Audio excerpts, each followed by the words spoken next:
नमस्कार।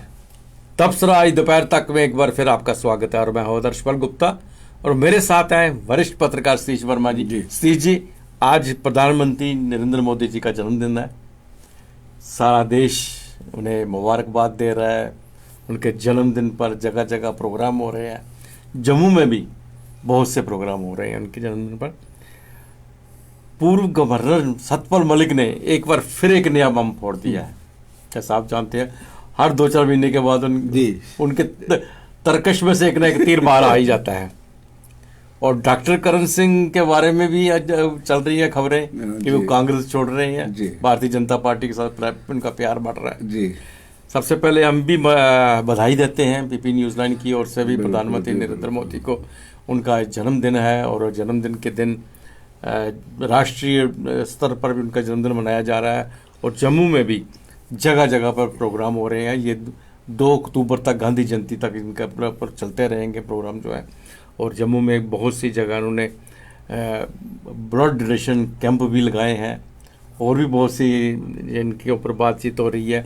तो ये एक अच्छी बात है कि प्रधानमंत्री हमारे यहाँ उनके जन्मदिन को लेके एक अच्छे प्रोग्राम हो रहे हैं और ये बहुत अच्छी बात है। नहीं, बहुत अच्छी बात है। देखो, वो चीते भी लाए हैं। चीते भी लाए। असली बात तो चीतों की है। मतलब हिंदुस्तान का शेर चीते लाए हैं। और विपक्ष का तो काम ही हमला करना। अब देखिए ना, कांग्रेसियों को पकोड़े तल रहे हैं, बेरोजगार दिवस मना रहे हैं, कोई मतलब है? अरे देश के हमारे प्रधानमंत्री हैं, दुनिया में उनका डंका बज रहा है, तुम पकोड़े तल रहे हो उनके जन्मदिन पे।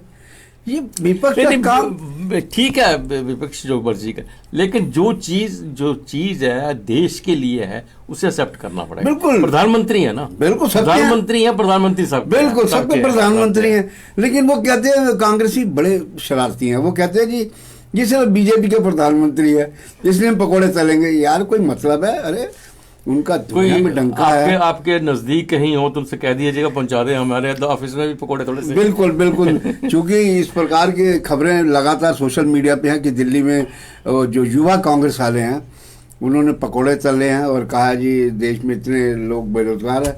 लेकिन मैं समझता हूँ कि चूंकि प्रधानमंत्री, चाहे उनके मन में कुछ बात हो, लेकिन प्रधानमंत्री जब मुल्क के होते हैं तो सारे देश के होते हैं, मैं समझता हूँ। और सबको सामूहिक रूप से प्रधानमंत्री को उनको शुभकामनाएं देनी चाहिए। बिल्कुल बिल्कुल। उनके दीर्घायु होने की, उनके स्वस्थ होने की, ताकि वो मुल्क का कुशल नेतृत्व कर सके। बिल्कुल सही बात है, बिल्कुल सही बात है। इस बात को हम जुटला नहीं सकते। ये बात बिल्कुल सही आपने कही। सी जी, सतपाल मलिक गवर्नर रहे हैं यहाँ पे, और जब भी कोई थोड़ा सा समय बीत जाता है कि नया बम फोड़ देते हैं। उन्होंने एक नया और बम फोड़ा है। उन्होंने कहा कि सजाद लोन 6 विधायकों के साथ मेरे पास आया था और उसने कहा था कि मुझे शपथ दिला दीजिए, मुझे मुख्यमंत्री बना दीजिए, मैं इसकी जो मेजॉरिटी प्रूव कर दूंगा। ये बात उन्होंने कही है। तो सजाद लोन इस वक्त लंदन में बैठे हैं, तो उन्होंने कहा है कि इनको प्रॉब्लम है, उनको वर्बल डायरिया ये कुछ ना कुछ बोलते ही रहते हैं। जबकि हकीकत ये थी कि उस वक्त भी पीडीपी ने भी कहा था कि हम इनको सपोर्ट करेंगे। उन्होंने फैक्स भी की थी और राजभवन की, जैसा उन्होंने कहा, फैक्स मशीन खराब हो गई थी, जो ना मानने वाली बात है। नहीं, आप बिल्कुल ठीक कह रहे हैं। देखिए, कुछ बातें जो चाहे सज्जाद लोग जितना मर्जी डिनाइल करें, कुछ चीज़ें इतिहास में दर्ज हो जाती हैं। वो वीडियो, वो खबरें निकाली जाएं, वो अलग बात है कि उस टाइम ये हो, जैसे वो कह रहे हैं उस वक्त भी लंदन में, तो हो सकता है, हम ये नहीं कह रहे लंदन में होगा, लेकिन आपने प्रस्ताव तो दिया था ना। और इन्होंने खुलासा करते हुए कहा, इनका दावा है, सतपाल मलिक जी उस टाइम राज्यपाल थे यहाँ, अब मेघालय में है, इनका कहना ये था कि उस वक्त इन्होंने कहा जी मुझे शपथ दिलवा जी, मेरे पास 6 विधायक हैं, बाकी मैं मेजोरिटी प्रूव कर दूंगा जब सदन में आएगी। लेकिन वहीं महबूबा मुफ्ती ने जब प्रस्ताव दिया था, उसका दावा ये था महबूबा मुफ्ती जी का कि उनकी पार्टी के जो अपने विधायक हैं, एनसी के जो विधायक हैं, और चूंकि सबसे ज़्यादा विधायक जो थे वो पीडीपी के थे उस टाइम, 28 विधायक, एनसी के 15-12, कांग्रेस के अदर्स भी थे। उन्होंने कहना था कि मेरे पास पूरा कंफर्टेबल मेजॉरिटी का आंकड़ा है। लेकिन वो जो फैक्स था, उस टाइम फैक्स मशीन खराब हो गई थी। अब हुई थी या नहीं हुई थी ये तो सतपाल मलिक बेहतर बता सकते, लेकिन उसमें बड़ी कंट्रोवर्सी हुई थी। बिल्कुल विवाद बड़ा उठा था। राजभवन की फैक्स मशीन का खराब होना बड़ा ताजुब होता है कि राजभवन की फैक्स मशीन खराब हो जाए, तो किसी मीडिया उसकी हो सकती है, बिल्कुल बिल्कुल बिल्कुल। लेकिन राजभवन की खराब होना बड़ी बात है। लेकिन उसमें बड़ा विवाद भी खड़ा हुआ, तो हम समझते हैं, हालांकि उसने बड़ी सफाई दी है सज्जाद लोन ने कहा कि इनको और वो डायरिया है, ये माउथ डायरिया इसी तरह से बोलते हैं, ये वो हैं जिनके वक्त में हत्याएं हुई, लोग जेलों में बंद हुए, 370 टूटी, मतलब सज्जाद ने पूरी भड़ास निकाली है इनके ऊपर। लेकिन हैरानगी इस बात को लेकर है कि सतपाल मलिक मेघालय के गवर्नर, उससे पहले गोवा में थे, ये लगातार इस तरह के विवादित बयान दिए जो केंद्र की सरकार के लिए खासतौर से असहज होते हैं। बावजूद उसके हैरानगी है कि ना तो ये कुर्सी छोड़ते हैं ना उनको हटाते हैं। तो आखिर ये हो क्या रहा है? ऐसा भी कहा जाता है, भाजपा का खेमा कहता है चूंकि इनको उपराष्ट्रपति इनकी जगह इनके सजातीय धनखड़ को बना दिया गया, इससे भी इनको टीस लगी है। अब सच्चाई भगवान जाने क्या है, लेकिन ये है कि ये जो कहते हैं, इन्होंने पिछले दिनों बड़े बड़े ऐसे विवादित बयान दिए कि हर आदमी उसको पचा भी नहीं पाता। तो अब देखो इस पे क्या होता है, क्या उसके बावजूद भी हाँ वो संवैधानिक जो पद बने हुए हैं और इनको हैरानगी है कि इनको कोई हटाता भी नहीं और ना ये इस्तीफा देते हैं। बिल्कुल बिल्कुल, ये भी एक मजेदार बात है जी। तो इसी वजह से 21 नवंबर 2018 को वो विधानसभा भंग कर दी थी इन्होंने, क्योंकि जो फैक्स मशीन खराब हुई उसके अगले दिन इन्होंने, इनका दावा है कि सतपाल मलिक जो बयान दिया, उन्होंने कहना कि हमने तत्कालीन वित्त मंत्री अरुण जेटली से बात की थी, उनको सारे हालात से अवगत कराया था। तो कहता उन्होंने मुझसे कहा था आपको जो ठीक लगता है संवैधानिक को करिए। तो कहता मैंने संवैधानिक कार्रवाई करते हुए विधानसभा भंग कर दी।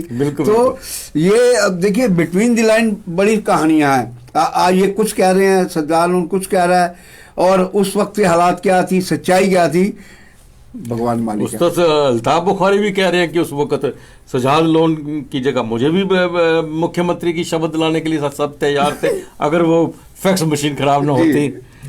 तो डॉक्टर करण सिंह को लेके भी यहाँ पे खबरें चल रही हैं कि वो कांग्रेस को छोड़कर शायद भारतीय जनता पार्टी में चले जाए। लेकिन डॉक्टर करण सिंह ने कहा कि मैंने कांग्रेस छोड़ी नहीं है, लेकिन काम कुछ नहीं कर रहा हूँ मैं। मतलब इस एज में आके भी अभी भी वो कुछ उम्मीद लगाए बैठे हैं। अभी भी उनको टीस है कि राज्यसभा में शायद कहीं ना कहीं किसी कुर्सी पे मुझे जगह मिल जाए, फिर मैं जाऊं या किसी और जगह पहुंचूं। इतना सारा समय इन्होंने राजनीति में बिताया है कि हमने कल भी काफ़ी चर्चा की थी महाराजा हरि सिंह के जन्मदिन की छुट्टी को लेकर, इस राज परिवार का क्या रोल रहा, कितना रहा। तो अब जो है अब इनको जनता सेवा, जो सचमुच जनता सेवा है, बिल्कुल वो करनी चाहिए, ना कि राज्यसभा में जाना। लेकिन आंखें इनकी बिल्कुल उस तरफ है। दरअसल एक बार जब लत लग जाती है सत्ता की, वो छोड़ती नहीं है। क्या ये भी कहावत है, हम ये नहीं कह रहे कि करण सिंह जी को कोई लत होगी, लेकिन आमतौर पे कहा जाता है एक बार जो आदमी राजनीति में राज्यसभा ले लेता है, खासतौर से चुनाव जीत नहीं पाते और राज्यसभा का एक बार टैग लग जाता है, तो उसको समझता है कि कार्यकाल खत्म हो गया, फिर एक बार फिर कार्य वो मिल जाए हमें राज्यसभा। लेकिन डॉक्टर करण सिंह चूंकि 90+ हैं और हम कह रहे हैं कि एक बड़े गौरवशाली राज परिवार से हैं, महाराजा हरि सिंह, महाराजा गुलाब सिंह, महाराजा रणबीर सिंह, उस परिवार के हैं, और इनको मतलब अपने को इतना कमजोर साबित नहीं करना चाहिए, हम समझते हैं। मैं आपको बताऊं, एक समय ऐसे था जब डॉक्टर करण सिंह की छवि इतनी अच्छी थी, इतना ज्यादा था कि सारा देश, जम्मू कश्मीर के लोग तो देख ही रहे थे, बिल्कुल सारे, पूरा देश ये चाहता था कि इन्हें राष्ट्रपति बनाया जाए। बिल्कुल बिल्कुल, हाँ बिल्कुल, एक अच्छी इमेज। लेकिन उसके बाद इनके परिवार में दल बदल, एक दल से दूसरा, एक भाई एक दल में, दूसरा भाई दूसरे दल में, एक दल छोड़ा दूसरे में गए, उससे इनके सारे वो राजनीतिक कैरियर जो है वो छवि खराब होती है। दरअसल पता क्या कांग्रेस की कमी क्या रही, जिस तरह भाजपा में मार्गदर्शक मंडल बना दिया गया ना, ये गांधी परिवार की कमी रही है, हम समझते हैं। एक मार्गदर्शक मंडल बना देना चाहिए था, जैसे गुलाम नबी आजाद, भाई राज्यसभा नहीं मिली, चले जाइए मार्गदर्शक मंडल में, इनको भेज देते। ये है कि मार्गदर्शक मंडल में सर बैठा नहीं देते, इनकी रेगुलर शुद्ध भी लेते थे, भाई किसी की जरूरत है तो पता है आप। तो मैं समझता हूँ डॉक्टर करण सिंह जिस प्रकार से बयान आ रहे हैं उनके, ये वास्तव में हमें भी तकलीफ देते हैं, इसलिए कि महाराजा परिवार के ऐसी शख्सियत इस तरह के बयान दे जिससे लगता है कि वो बड़े अपने आप को कमज़ोर महसूस कर रहे हैं। और कुछ अखबार तो छाप रही हैं बड़े कद्दावर नेता, कांग्रेस को बड़ा झटका लगेगा, क्या ये कद्दावर लगेगा, है, कितने कद्दावर रहे हैं वो तो वो सब, लेकिन है एक इज्जत, राज परिवार के प्रतिष्ठित व्यक्तित्व है, यह मानते उधमपुर हैं। से चुनाव लड़ा था, ठीक है, जीते। उसके बाद जब जब जम्मू आना, एक बहुत बड़ा, उस वक्त भारतीय जनता पार्टी इनके साथ थी पूरा, उन्होंने अपना कैंडिडेट नहीं खड़ा किया था पूरा, फिर भी कांग्रेस के जनकराज गुप्ता के सामने से बिल्कुल बहुत बुरी तरह हारे। तीसरे नंबर पर, दूसरे नंबर पर नेशनल कॉन्फ्रेंस थी, तब ये हालात तो चक्कर। अच्छा, दूसरा आपने जैसे इनके परिवार का जिक्र किया, एक देखिए ना, महाराजा के हरि सिंह जी के खिलाफ शेख अब्दुल्ला तहरीक चलाते रहे, और उनके खिलाफ जो लोग गोलीबारी मारे गए उनके खिलाफ आज बाद तक शोर मचाते रहे।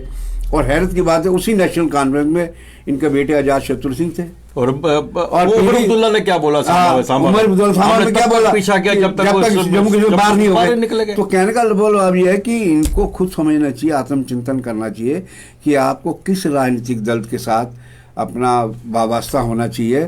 और हम तो कहेंगे कि डॉक्टर यहाँ की जनता जो है ना, जम्मू की जनता बहुत कुछ समझती, एक शब्द जो है ना जी, देखो सांबा की मैं उस वक्त की पोजीशन बताता हूँ। सांबा कॉन्स्टिट्यूंसी में बात हुई थी जी, सांबा कॉन्स्टिट्यूंसी में नेशनल कॉन्फ्रेंस का कैंडिडेट जीत रहा था जी, बहुत स्ट्रांग था, लेकिन उमर अब्दुल्ला के एक बयान से महाराजा के विरुद्ध उन्होंने बात की और पूरा सांबा, पूरा जम्मू उनके विरुद्ध हो गया, वो हार के वहां। बिल्कुल, देखिए ना महाराजा के प्रति कितनी लोगों की प्रगाढ़ आस्था है और उनकी कितनी मजबूत छवि है, कहने का मतलब ये है। तो हम समझते हैं कि डॉक्टर करण सिंह, देखिए उनको, मुझे लगता है कि देखिए हर पिता को, कोई डॉक्टर करण सिंह को ऐसा नहीं है, हर पिता को चिंता होती है कि उनके पुत्र जो हैं, चाहे राजनीतिक तौर पर या कारोबारी तौर पर स्थायित्व हो जाए उनका।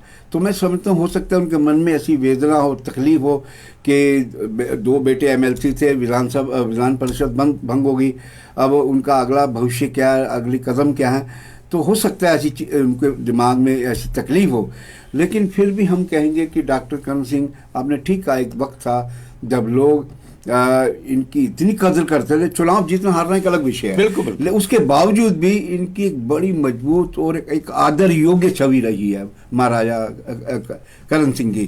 तो अब ये खबरें उड़ रही हैं, उड़ाई जा रही हैं, दी जा रही है, नहीं दी जा रही हैं, ये बड़ी अजीब बात है। बिल्कुल सही कहा आपने। तो यह था तबसरा दोपहर तक का। बाकी खबरों के लिए आप देखते रहें पीपी न्यूज़ लाइव। नमस्कार।